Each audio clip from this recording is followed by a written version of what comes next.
सुप्रभात मित्रों, सभी साथियों को प्यार भरा नमस्कार। आइए जानते हैं क्या कहते हैं आपकी कुंडली के 12 घर। मतलब आज कुंडली के 12 भावों की विवेचना आपके सामने करेंगे। कुंडली में जो 12 घर या खाने दिखाई दिए, उस 12 खानों में हर खाना क्या कहता है, हर खाने या भाव का मतलब क्या होता है, उसकी विवेचना कैसे करेंगे देखते हैं। चलो, आपके सामने मैं कुंडली ड्रॉ करना सिखा रहा हूँ। जैसे ये आपकी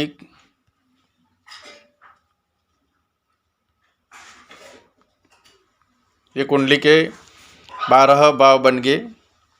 ये पहला घर, पहले वीडियो में बता दिया है मैंने कि ये पहला घर है, वो लग्न कहलाता है। लग्न अर्थात खुद व्यक्ति स्वयं, मतलब जातक या जाति का जिसकी ये कुंडली अपन देख रहे हैं, उसके प्रथम भाव को क्या कहते हैं, लग्न भाव। और इस भाव के स्वामी को लग्नेश कहते हैं। लग्न के स्वामी को लग्नेश कहते हैं। अब इस पहले भाव से क्या क्या विचार किया जाता है, पहले घर से या पहले भाव से उस व्यक्ति का शरीर कैसा होगा, उसका रंग रूप आकार व्यक्तित्व सभी प्रकार का अध्ययन उस पहले घर को देखकर किया जाएगा। अब आते हैं दूसरे घर में। ये दूसरा घर है, उसको धन भाव कहा जाता है। धन, कुटुंब या वाणी, धन, कुटुंब और वाणी तीनों के बारे में जानना है तो किसी भी जातक की कुंडली का दूसरे भाव का अध्ययन करेंगे। दूसरे भाव के मालिक को, इस दूसरा घर है या कोई भी अंक लिखा हुआ, उसका स्वामी, उसका दूसरे घर के मालिक को धनेश कहते हैं। क्या कहते हैं, धन का भाव है, इसलिए इसमें जो भी राशि भी लिखी है उसके स्वामी को कहते हैं धनेश। अब आते हैं अपन इसी श्रृंखला में तीसरे भाव में। तीसरे भाव में आते ही अपन इस भाव को देखते ही विवेचना भाई बहन एवं उसके पराक्रम की चर्चा और विवेचना तीसरे घर से की जाती है। अब आते हैं चौथे घर में। ये चौथा भाव होता है कुंडली का, इसको सुख का भाव कहते हैं। माता, भूमि, भवन एवं वाहन, इन सभी चीज़ों का अध्ययन या विश्लेषण, मतलब माता का स्वास्थ्य कैसा रहेगा, भूमि सुख कैसा रहेगा, भवन कैसा रहेगा, वाहन का सुख कैसा मिलेगा, इसका विवेचन हम कुंडली के चतुर्थ भाव से करते हैं। अब आते हैं पंचम भाव में। पंचम भाव के अंतर्गत आप उस व्यक्ति जातक की शिक्षा कैसी रहेगी, शिक्षा के बारे में कोई भी मतलब विवेचन करना है तो पांचवें भाव को देखा जाता है। एवं साथ में ही संतान विचारणीय है, संतान का भी विचार पंचम भाव से किया जाता है। ये छठा घर हो गया। छठे घर का विवेचन उस समय किया जाता है जब ऋण, रोग एवं शत्रु के बारे में अध्ययन करना है।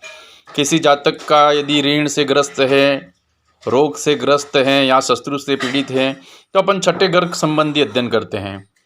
सातवां घर, 7th हाउस, अपने हम सफ़र का, जीवन साथी का घर माना जाता है। साथ में ही उस व्यक्ति के डेली रोज़मर्रा के आय के साधन, व्यवसाय का भी अध्ययन, रोज़मर्रा की आमदनी का अध्ययन 7th हाउस से किया जाता है।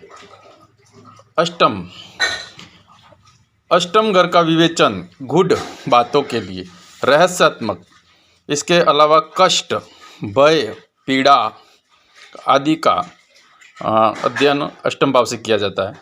अब आते हैं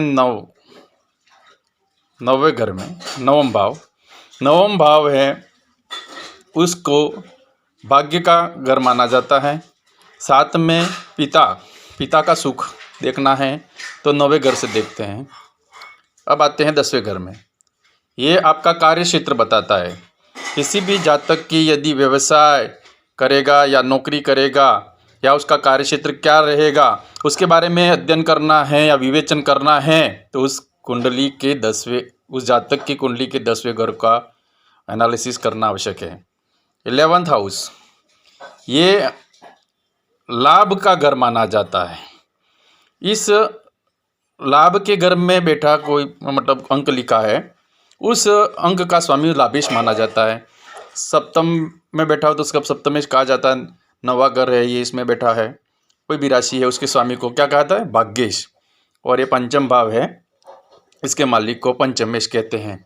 अब ये लास्ट 12th 12वां घर, इस 12वें घर से मोक्ष, घर से दूरी, विरह, वियोग, मोक्ष, मृत्यु, मतलब मोक्ष एवं मृत्यु तथा साथ में ही उस जातक द्वारा किए गए खर्च व्यय का भाव माना जाता है।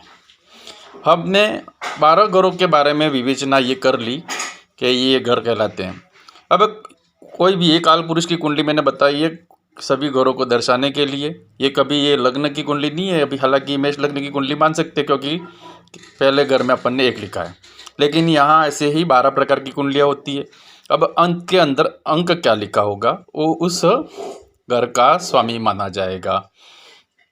जैसे यह पंचम भाव है, पंचमेश कौन है मतलब, तो पंचमेश इसका क्या होगा? 5 नंबर लिखा है, तो इसका स्वामी क्या है? सिंह राशि, उसका मतलब सूर्य उसका स्वामी हो गया। इस कुंडली का आप देखते हैं, जैसे ये मेष लग्न की कुंडली होगी, 1 नंबर लिखा है, इसलिए इसके नवम भाव में, नवम भाव को क्या कहते हैं? भाग्य का भाव कहते हैं।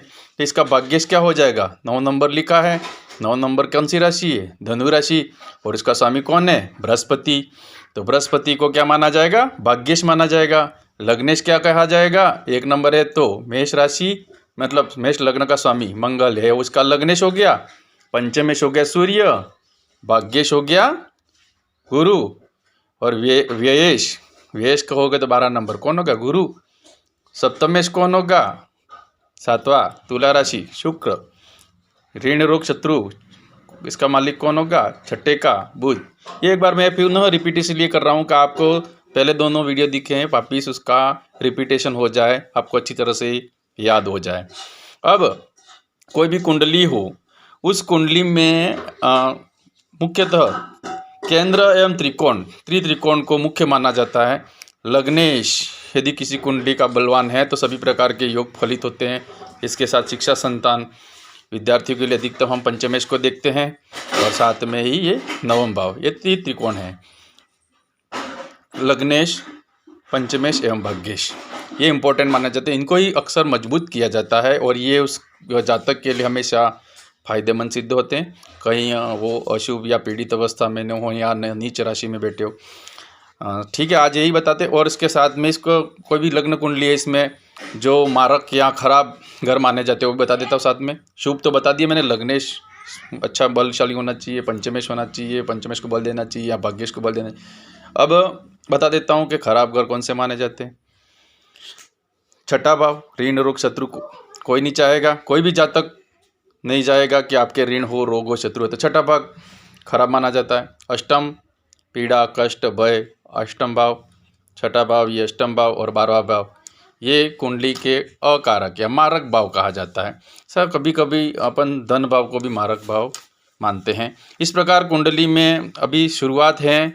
आपके समक्ष जो भी मैं जानता हूँ या मैंने जो पिछले कुछ वर्षों में मैंने जो इंटरेस्ट है या मेरा अनुभव रहा है, या मुझे जो ऊपर द्वारा प्रदत्त परमपिता परमेश्वर के आशीर्वाद से जो ज्ञान की प्राप्त हुई है, या जो मुझे अनुभव मिले हैं, आपके सामने प्रस्तुत कर रहा हूँ, जिससे कि आप इसको छोटी छोटी जो गणितीय विवेचना है आप स्वयं कर सको।